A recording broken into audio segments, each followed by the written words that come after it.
এখন বাজে মহালয়ার রাত্রির 10টা আর আমি এগিয়ে চলেছি বাদামতলা আশার সংঘর দিকে। এই প্যান্ডেলটাকে একটা কারখানার রূপ দেওয়া হয়েছে। রাস্তার মাঝখানে গড়ে উঠেছে একটা আজব কারখানা। আমার ফোনের ক্যামেরাটা অতটাও ভালো না, তাও যতটুকু সম্ভব তোমাদেরকে দেখানোর চেষ্টা করছি। এখানে দেখো খুব সুন্দরভাবে কারখানাটাকে ফুটিয়ে তোলা হয়েছে, ঠিক যেন জং ধরা লোহার পাত দিয়ে পুরো কারখানাটা মোড়ানো।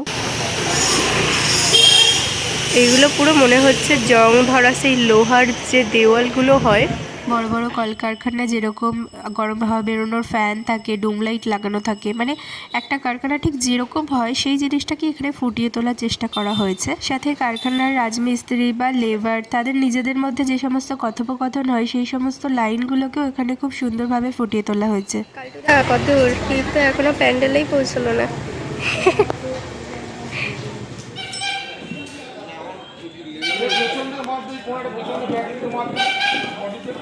এই হচ্ছে আশার সংঘের মাতৃমূর্তি, যার মুখটা ভীষণ মিষ্টি তৈরি করা হয়েছে।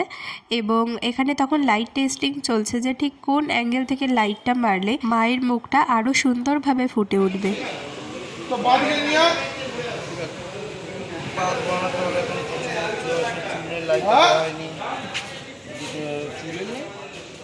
সামনে থেকে তো প্রত্যেকটা সামনে দাঁড়িয়ে গেছি, কি আজব তুই তো যে চুলটা এখানে সেই লাইনটা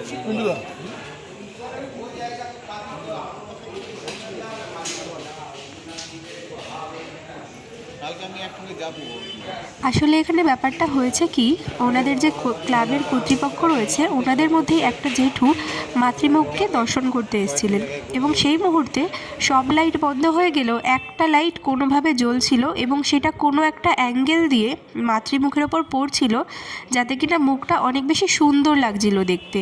তো সাথে সাথে জেঠুটা ফটো তুলে রেখে দেয় এবং উনি ভেবে নেয় যে এইভাবেই ঠাকুরকে উপস্থাপনা করা হবে, ঠিক এই অ্যাঙ্গেল থেকে লাইটটাকে মারা হবে। কিন্তু পরে যখন উনি ফটোটা দেখাচ্ছিলেন যে মানে কোনোভাবে এই দিক দিয়ে একটা লাইট পড়ছিল মুখের ওপর, বেশ সুন্দর লাগছিল, কিন্তু সেই ব্যাপারটা আর আনতে পারছিলেন না।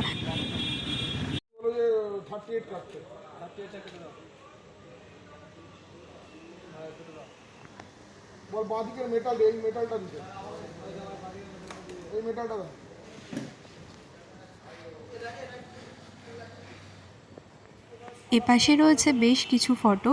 আগেকার দিনে কলকারখানায় কিভাবে কাজ হতো, কী কী কলকারখানায় জিনিসপত্র ব্যবহার করা হতো, মানুষ নিজের জীবিকা বহন করার জন্য কী কী পেশা বেছে নেন, শুধুমাত্র পেশা নয়, কিভাবে জীবিকা অর্জন করতে গিয়ে মানুষ বিভিন্নভাবে আহত হয়, মারা যায়, সেই জিনিসটাকেও এখানে তুলে ধরা হয়েছে। কিন্তু অন্ধকারের জন্য আমি অনেক কিছু এখানে দেখাতে পারিনি, তবে নিঃসন্দেহে বলা যায় যখন প্যান্ডেলটা পুরোপুরিভাবে কমপ্লিট হয়ে যাবে এবং চারিদিকে লাইট এক একটা অ্যাঙ্গেল থেকে পড়বে, জিনিসটা কিন্তু অনেক সুন্দর লাগবে।